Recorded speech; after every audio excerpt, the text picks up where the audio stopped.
Buenas noches. La pregunta que yo quiero hacer es ¿por qué los adventistas reposan el sábado? Porque resulta que en el Antiguo Testamento había un mandato para el pueblo de Israel de trabajar 6 días y descansar un día. Y ese día que se descansaba tenía un nombre, y ese nombre era Sabbat, que significa descanso. Los judíos no tenían nombre de los días de la semana como nosotros lo tenemos. Ellos llamaban el primer día, segundo día, tercer día, cuarto día, quinto día, sexto día y séptimo día. Y como en Génesis decía que Dios trabajó 6 días y descansó un día para decirnos que nosotros no somos una máquina y que tenemos que descansar un día. Entonces, eso que se llama descanso para el judío era Sabbat, que conocemos como sábado.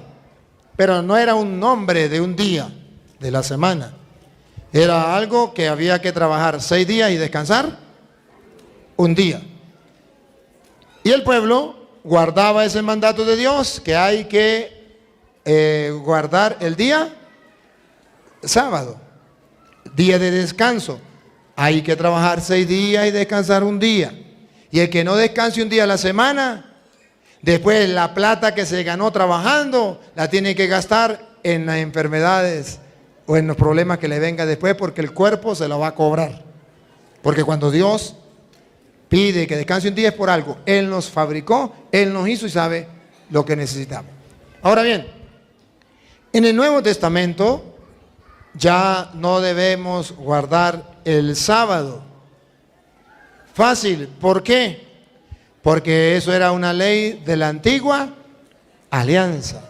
Y en el Nuevo Testamento ya tenemos la nueva alianza. Y San Pablo lo dice claro en Colosenses 2:16,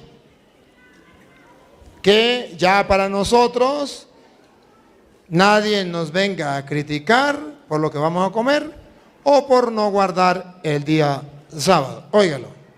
Por tanto, que nadie los venga a criticar por lo que comen o beben, por no respetar fiestas, lunas nuevas o el día sábado. ¿Esto sabe quién lo está diciendo? San Pablo. San Pablo. ¿Y saben quién era San Pablo? San Pablo era un fariseo criado a los pies de Gamaliel, el mejor doctor de la ley de aquel tiempo. De modo que San Pablo conocía la ley de los judíos al derecho y al revés. Y San Pablo conocía el mandamiento de Dios de guardar el día sábado, se lo conocía al dedillo. Y como era fariseo, y los fariseos eran la secta más rigurosa, la que más cuidaba, la que más amaba, la que más decía practicar la ley, de modo que San Pablo era el mejor conocedor de la ley. Y cuando el mejor conocedor de la ley se convierte al cristianismo, dice San Pablo, ya esto no es. Ya no importa que la gente nos critique por lo que voy a comer, por lo que voy a beber, ¿verdad? O por no guardar el día sábado. ¿Por qué dice Pablo eso? Porque como él era judío y no guardaba el sábado, entonces lo estaban criticando. Lo estaban criticando. Y él dice, nos van a criticar por no guardar el día sábado.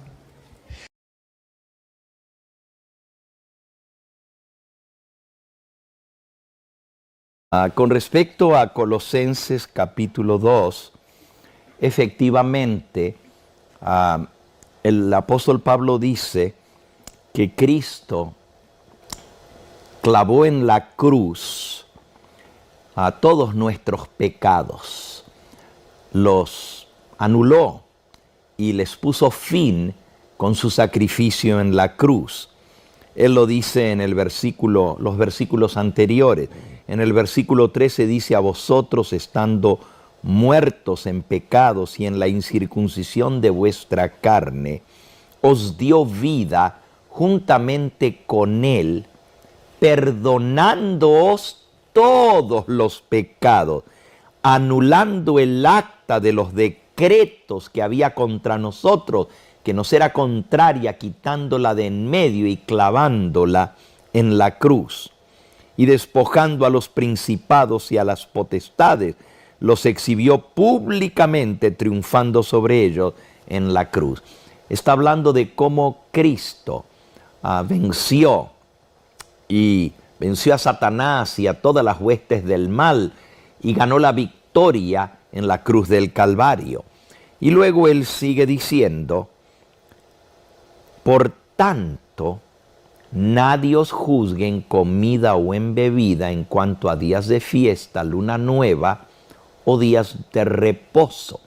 En el idioma griego dice sábaton, y sábaton se refiere a días de reposo, pero está en plural, no está en singular. Sábados, por eso está traducido días de reposo, ya que la palabra Shabbat significa reposo, entonces días de reposo, sabatón, es el plural, y nos dice que ya nadie debe juzgarnos con respecto a estas cosas que eran parte de aquello que se estableció hasta que Cristo viniera. El versículo 17 declara, todo lo cual es sombra, versículo 17, de lo que ha de venir. Pero el cuerpo es de Cristo.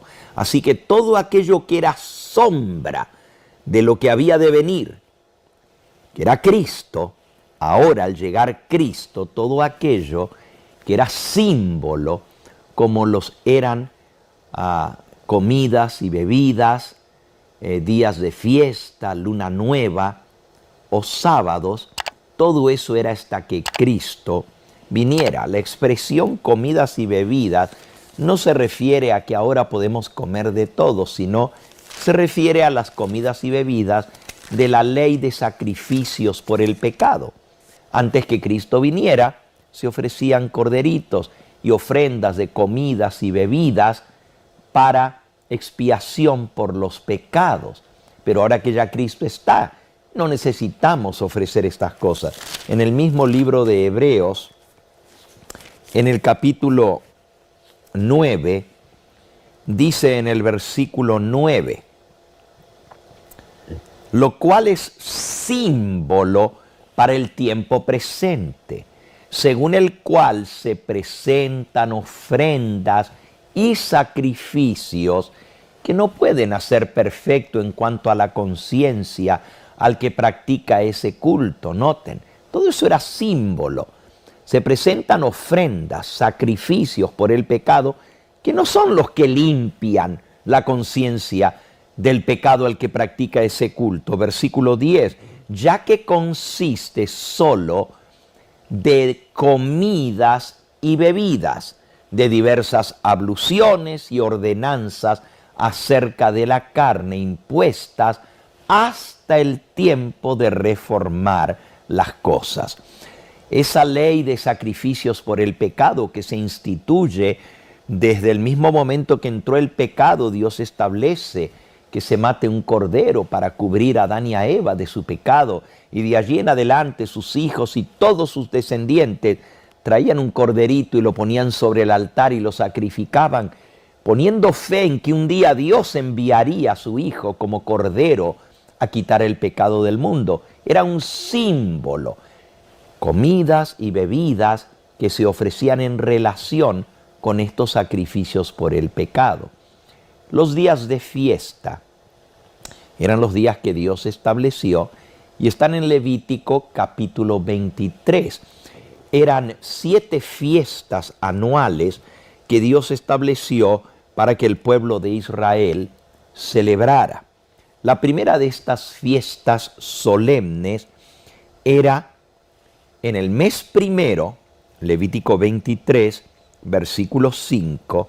Bueno, el 4 dice, estas son las fiestas solemnes de Jehová, las convocaciones santas a las cuales convocaréis en sus tiempos. Y entonces el versículo 5, en el mes primero, a los 14 días del mes, entre las 2 tardes, Pascua es de Jehová.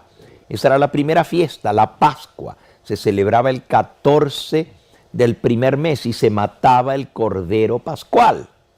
Hoy en día ya nadie debe juzgarnos si no celebramos la fiesta de la Pascua como se estableció en la antigüedad a través de un cordero pascual, porque ahora ya Cristo, nuestra Pascua, dice 1 Corintios 5:7, Cristo, nuestra Pascua, ya fue sacrificada por nosotros. La segunda fiesta se conocía como la fiesta de los panes sin levadura, a lo que hace referencia aquí el apóstol Pablo cuando dice: limpiaos pues de la vieja levadura, para que seáis nueva masa sin levadura como sois, porque Cristo, nuestra Pascua, que es Cristo, ya fue sacrificada por nosotros. La levadura era el símbolo del pecado. Y él dice que ahora debemos ser libres del pecado, justamente por la sangre de Cristo. Entonces se celebraban 7 días de los panes sin levadura. Esto estaba en Levítico capítulo 23. Y de esos 7 días, el primer día se le llamaba día de reposo o sábado. Dice: el primer día tendréis santa convocación, ningún trabajo de siervos haréis. Esto era los 7 días de los panes sin levadura. Dice el versículo 8: y ofreceréis a Jehová 7 días ofrenda encendida. El 7º día será santa convocación. Ningún trabajo de siervos haréis. Así que en estos días, el primero y el 7º de los 7 días de los panes sin levadura, pues eran días que no se trabajaba, igual que el sábado, y se les llamaba sábado porque era un día de reposo que no se trabajaba. Había 7 fiestas en el año y había 7 sábados en relación con esas fiestas del santuario. Las 7 fiestas eran la Pascua, los 7 días de los panes sin levadura, la segunda fiesta, la tercera, las primicias, la cuarta, el Pentecostés, la quinta fiesta, trompetas, la sexta, día de expiación o Yom Kippur, y finalmente la séptima, cabañas o tabernáculos, que se celebraba también por 7 días. El primero no se trabajaba y luego el 8º también era santa convocación, era sábado.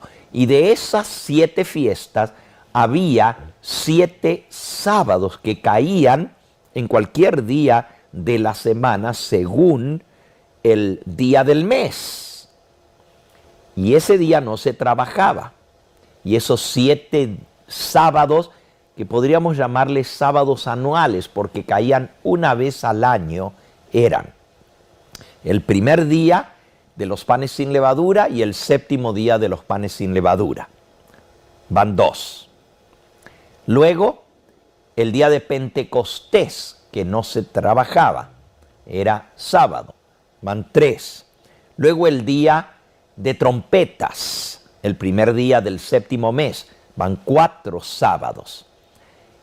Luego, el 5º era el gran día de expiación, el Yom Kippur, que era el 10º día del 7º mes.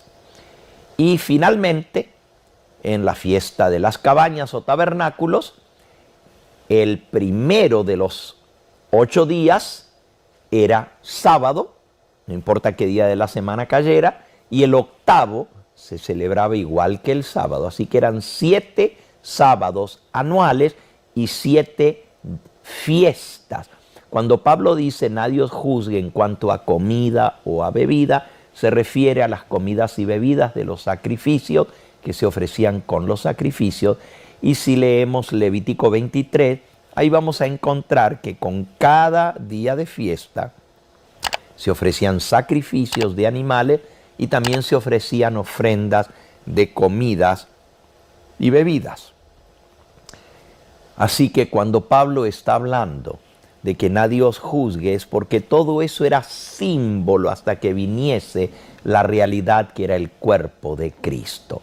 Y de igual manera, los días primeros de cada mes, que se llamaban luna nueva o novilunio, también se celebraban con sacrificios especiales. El día de luna nueva se sacrificaba no un cordero matutino y otro vespertino, sino 7 corderos en ese día especial de fiesta. Todo eso simbolizaba el plan de redención. Y al venir Cristo y estar ya presente Él viene a cumplir esas fiestas, porque todas esas fiestas lo prefiguraban a Él y el gran plan de redención. Así que efectivamente esos días eran sábados, solo que no eran sábados del 7º día, sino eran sábados ceremoniales, o sea, sábados anuales de esos días especiales dedicados para conmemorar el plan de redención, lo que vendría a través de Cristo Jesús.